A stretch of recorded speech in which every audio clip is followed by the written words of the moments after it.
What we know had happened at the airport was that there were a lot of Afghans that were trying to reported get out of the country. So I don't think that was a lack of planning.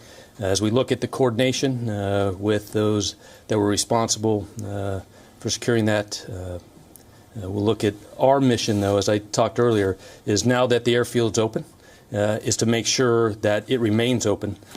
We are still in the evaluation process. There is no clear indication when it's going to be fully operational yet, but we are working very hard and also engaging with Taliban to identify what are the gaps and the risks for having the airport back up and running. We will remain hopeful that we will be able to operate it as soon as possible. As we mentioned earlier, it's a very important and very strong statement also if Taliban will demonstrate their commitments to provide safe passage and freedom of movement for the people of Afghanistan.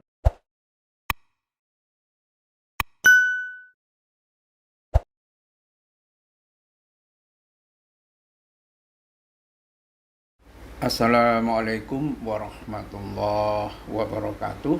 Pemirsa, Bandar Udara Kabul atau yang dikenal sebagai Hamid Karzai Airport dibuka kembali. Tanda bahwa Afghanistan memasuki masa damai dan juga menuju kepada kemakmuran. Inilah yang tampaknya mulai terlihat hari-hari ini, di mana bahkan Amerika Serikat pun yang merupakan musuh Taliban hari-hari ini juga menunjukkan kerjasamanya untuk melihat Afghanistan itu lebih damai, lebih terkendali, dan untuk memajukan masa depan Afghanistan yang makmur. Ya, dibukanya bandar udara Hamid Karzai yang ada di Kabul itu justru dikemukakan oleh Duta Besar Qatar untuk Afghanistan, ya, yang mengatakan bahwa tim teknis dapat membuka kembali bandara Kabul untuk menerima bantuan, menerima penerbangan sivil, dan itu melalui saluran berita Qatar Al Jazeera yang juga mengutip korespondennya yang mengatakan penerbangan domestik telah dimulai kembali. Ya, kita tahu bahwa beberapa hari yang lalu memang ketika Amerika Serikat sudah menyelesaikan evakuasi seluruh warganya dan lain sebagainya dari bandara Kabul, itu kemudian tim teknis dari Dubai, dari Qatar itu datang ke Kabul untuk melakukan berbagai perbaikan termasuk landasan pacu dan mungkin instrumen-instrumen yang terkait untuk bisa dikendalikan agar bisa menjadi penerbangan yang itu semua menandakan bahwa Afghanistan benar-benar bisa menuju satu situasi yang damai, dan rakyat Afghanistan memang betul-betul menanti satu kedamaian, ya, karena terus-menerus dilanda perang hampir lebih dari 40 tahun pemirsa menghadapi perang, dan inilah saatnya rakyat Afghanistan untuk damai dan juga untuk menuju kemakmuran itu, ya. Landasan pacu bandara telah diperbaiki bekerja sama dengan pihak berwenang yang ada di Afghanistan, itu dikemukakan oleh Duta Besar Qatar dan dikutip oleh Al Jazeera. Saluran itu mengatakan 2 penerbangan domestik dioperasikan dari Kabul ke kota Mazar-i Sharif dan juga Kandahar. Ya, Kandahar menjadi kota yang sangat penting pemirsa, karena kalau tidak salah ini adalah kota yang menjadi base camp dari gerakan Taliban itu. Ya, bahkan ada isunya ibu kota Kabul itu, ibu kota Afghanistan yang saat ini ada di Kabul itu kemungkinan bisa pindah ke Kandahar. Ya, disitulah banyak suku Pashtun, ya, yang saat ini dominan di Afghanistan. Ya, itu tampaknya akan menjadi lebih bergengsi. Nah, Bandara Kabul memang telah ditutup sejak berakhirnya pengangkutan udara besar-besaran yang dipimpin oleh Amerika Serikat terhadap warganya serta negara barat lainnya, ya, dan warga Afghanistan yang membantu negara-negara barat, ya, yang kita tempo hari kemukakan itu, ya, banyak orang yang memang berlarian dari bandara itu, tetapi pada akhirnya situasi betul-betul terjamin di mana Taliban menunjukkan suatu kematangan diplomasi yang sangat tinggi, menjamin keamanan tentara Amerika yang pernah menduduki Afghanistan selama 20 tahun dan bisa pergi dengan aman. Dan apa yang ditunjukkan oleh Taliban itu pada akhirnya mendorong Amerika Serikat bekerja sama dengan Turki serta Qatar, ya, untuk memulihkan bandara yang ada di Kabul itu serta bantuan-bantuan yang sifatnya darurat seperti juga dikemukakan oleh PBB, ya. Sekjen PBB Antonio Guterres mengatakan bahwa kemungkinan Afghanistan menghadapi krisis kemanusiaan akan terjadi, dan karena itu untuk stabilitas negara Afghanistan supaya tidak banyak pengungsi yang keluar dari Afghanistan, semua negara termasuk Amerika ini juga mulai masuk kembali, tetapi membuka baju militernya dan mulai dengan baju sipilnya ini, ya, dikemukakan oleh HurriyetDailyNews.com, ya. Amerika Serikat bekerja dengan sekutunya di Turki dan Qatar untuk segera membuka kembali Bandar Internasional Hamid Karzai di Kabul. Itu dikemukakan juga oleh Menteri Luar Negeri Antony Blinken pada tanggal 3 September yang baru lalu, ya. Kami bekerja sama dengan mitra kami dari Qatar dan Turki untuk membangun dan menjalankan bandara di Kabul secepat mungkin. Itu katanya kepada wartawan di Departemen Luar Negeri Amerika Serikat. Blinken dan juga Menteri Pertahanan Amerika Serikat Lloyd Austin akan mengunjungi Qatar dalam upaya bersama untuk berterima kasih kepada Kerajaan Qatar atas upaya berkelanjutannya dari Afghanistan. Ya, itu diumumkan tadi tanggal 3 September. Blinken mengatakan kepada wartawan bahwa dia akan pergi pada tanggal 5 September dan menyuarakan terima kasih yang mendalam kepada Qatar. Dan memang ini Qatar adalah pihak yang betul-betul memainkan peran yang sangat penting dalam dialog-dialog atau diskusi antara Taliban dengan pemerintahan Amerika Serikat. Bahkan dalam konteks ini pemerintahan boneka Amerika Serikat tidak dilibatkan, ya. Satu pemerintahan yang mungkin sudah dicurigai oleh Amerika Serikat itu sendiri bahwa pemerintahan Ashraf Ghani adalah pemerintahan yang cukup korup, ya, di mana kabar desas-desus dia kabur dari Afghanistan itu membawa 4 mobil penuh dengan muatan uang cash, ya, sekalipun akhirnya di pengasingannya dia juga membantah tentang 4 mobil uang cash yang tidak bisa sepenuhnya diangkut oleh helikopter yang membawanya dari Afghanistan itu. Tetapi inilah satu situasi yang sangat baru, dan ini menandakan pemirsa satu bentuk kematangan yang ada di pihak Taliban itu, bahwa sekalipun dengan prinsip-prinsip Islam itu diplomasi itu menjadi sangat penting, ya. Tidak harus bersifat keras begitu hanya karena mungkin beda pendapat dan lain sebagainya. Ya, satu-satunya problem yang dihadapi oleh Taliban hari ini, ya, adalah adanya gerakan-gerakan anti-Taliban yang saat ini masih ada di lembah Panjshir, ya, satu lembah di mana dulu Ahmad Shah Mas'ud, ya, memimpin gerakan anti Rusia, anti Uni Soviet, dan sekarang dilanjutkan oleh putranya Ahmad Mas'ud yang tampaknya tidak mau menyerah terhadap dominasi Taliban itu. Dan memang Panjshir adalah wilayah yang relatif dilindungi oleh berbagai pegunungan. Dia memang berada di lembah pegunungan Hindu Kush begitu, tetapi juga wilayah ini menjadi bisa terisolasi jika blokade logistik dan lain sebagainya itu diputus oleh Taliban, ya.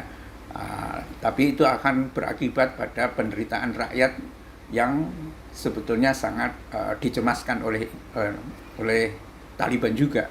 Dan ini memang situasi agak menegangkan di sana. Tetapi tampaknya ini hanyalah satu bentuk perlawanan yang mungkin tidak mengganggu secara keseluruhan wilayah-wilayah di Afghanistan yang lain. Ini satu representasi dari Emirat Islam Afghanistan, ini menjadi satu ujian tersendiri, pemirsa ya. Karena memang sampai hari ini memang belum ada pengakuan secara resmi dari berbagai negara terhadap Taliban itu, ya. Semuanya nyaris bersikap wait and see, menunggu dan melihat apa yang terjadi. Dengan kata-kata, ya, kita tidak sedang percaya pada apa yang dikatakan atau apa yang dijanjikan Taliban, tetapi kita akan melihat perilaku Taliban pada hari-hari yang akan datang. Semuanya seperti itu, termasuk juga yang dikemukakan oleh Vladimir Putin. Karena Vladimir Putin juga melihat Taliban ini sebagai sebuah organisasi terlarang di Rusia sampai hari ini. Jadi ambigu. Tetapi dengan melihat perilaku politik Taliban yang soft, yang lunak, yang menghargai peran perempuan, ya, tempo hari ada demonstrasi yang ada perempuan yang ada di Afghanistan untuk menuntut hak-haknya, itu perlakuannya tidak kasar, ya, tidak ada tank, tidak ada gas air mata, tidak ada apa untuk membubarkan perempuan-perempuan yang melakukan demonstrasi, ya, untuk menuntut hak-hak perempuan itu, ya. Tetapi tampak bahwa Taliban mungkin semakin dewasa di dalam berpolitik, tidak menggunakan instrumen kekerasan, penggunaan water cannon atau gas air mata atau enggak dilakukan itu, ya. Dan itu tampaknya membuat simpati, ya, bukan hanya bagi Pakistan, ya. Pakistan betul-betul sangat diuntungkan dengan perkembangan Taliban yang sangat positif itu, karena itu juga berarti orang menjadi merasa aman. Dan kalau rakyat Afghanistan sendiri merasa aman, dia cenderung akan tetap ada di Afghanistan, ya. Meskipun awal-awal pengambil alihan kekuasaan Taliban terhadap Afghanistan, ya, itu membuat takut ribuan orang, ya, sehingga bandara Hamid Karzai Kabul itu menjadi padat luar biasa, berdesak-desakan dalam situasi pandemi yang sebetulnya sangat rawan akan adanya hotspot baru COVID-19 itu. Tetapi situasi ini, ya, memang karena memang sudah tidak ada lagi evakuasi, ya, tapi situasinya tampak damai, ya. Satu-satunya masalah yang dihadapi Taliban adalah masih adanya gerakan anti Taliban yang ada di lembah Indus Kush itu atau lembah Panjshir, ya, yang dimana beberapa atau bahkan tentara-tentara pada masa pemerintahan sebelumnya banyak yang menyembunyikan amunisi atau mungkin perangkat militer di lembah Panjshir ini. Tetapi situasi ini sudah barang tentu mungkin karena baik Ahmad Mas'ud maupun Taliban sama-sama memandang positif peran dari Pakistan, ya, kecuali Amrullah Saleh, wakil presiden zamannya Ashraf Ghani. Memang Amrullah Saleh juga tidak pro dengan Pakistan. Tetapi apalah daya, dia seorang diri, ya, yang tampaknya juga mulai dituding dia melarikan atau kabur kemana itu, ya. Walaupun kemarin Amrullah Saleh ini mendeklarasikan diri sebagai presiden sementara Afghanistan. Tapi siapa yang mau mengakui? Nggak ada. Semua tampak bahwa Taliban betul-betul mengemban kendali ini. Dan kenapa, ini pertanyaannya pemirsa, kenapa kok Amerika yang bisa dianggap dulunya adalah musuh Taliban kemudian juga kembali ke Afghanistan untuk bekerja sama memulihkan dan akan tampaknya memberikan bantuan kemanusiaan terhadap Afghanistan meskipun malu-malu, ya, meskipun malu-malu. Kenapa seperti itu? Ini juga sebetulnya adalah karena kepentingan politik dan Amerika tidak menganggap Taliban sebagai musuh abadi. Jadi karena kepentingannya berubah, maka apa yang semula dianggap musuh kemudian juga berubah, mungkin akan bisa menjadi mitra baru. Terutama sekali dalam konteks Amerika, Taliban bisa menjadi perisai atau pengendali dalam menahan hegemoni Cina itu. Karena memang Cina seperti dikemukakan oleh Menteri Luar Negerinya, tampaknya juga siap masuk ke Afghanistan dengan berbagai bantuan ekonomi. Ya, Wang Yi, Menteri Luar Negeri Cina itu. Dan kalau Cina dominan di dalam pengendalian ekonomi, itu berarti Amerika tersingkir.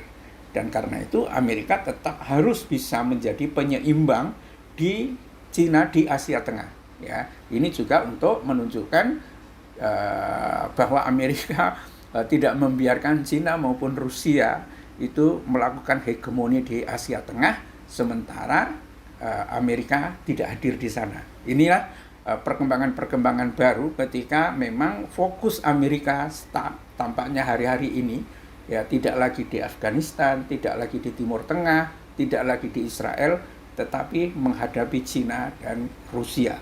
Dan karena itu seluruh energinya dikerahkan ke sana, bahkan senjata-senjata pertahanan atau rudal pertahanan seperti Patriot dan lain sebagainya itu dibongkar dari Arab Saudi ya, karena dianggap itu terlalu menguras energi untuk mengurus Arab Saudi yang ada di situ. Nah, ini situasi-situasi baru pemirsa ya dalam peta politik, dan tampaknya memang apa yang akan terjadi di Afghanistan dengan berkuasanya Taliban itu tidak seperti anggapan berbagai pengamat yang ada di tanah air ya, yang tampaknya agak nyinyir mungkin karena pengetahuannya yang tidak cukup ya, sehingga pengetahuan 20 tahun yang lalu itu masih digunakan sekarang, padahal banyak perkembangan baru yang menunjukkan satu situasi yang sangat berbeda. Kita berharap memang bahwa Taliban bisa menjaga keamanan warganya, kedamaian warganya, dan bisa memberikan kemakmuran bagi warganya. Dan berbagai negara, termasuk dikemukakan oleh Menteri Luar Negeri dari Qatar juga, bahwa negara-negara Teluk ya itu juga dalam satu konferensi persnya dengan Menteri Luar Negeri Inggris Dominic Raab di Doha ya pada hari Kamis, mengatakan bahwa negara-negara Teluk sedang berbicara dengan Taliban dan bekerja sama dengan Turki untuk mendapatkan dukungan teknik potensial. Ya, itu dikemukakan oleh Sheikh Mohammed bin Abdul Rahman Al Thani, Menteri Luar Negeri Qatar. Dan itu menunjukkan satu situasi yang sangat menarik, bahwa kedamaian dan masa depan Afghanistan yang lebih makmur insya Allah akan terjadi, dan itu baik bagi Islam secara umum. Billahi taufiq wal hidayah. Assalamualaikum warahmatullahi wabarakatuh.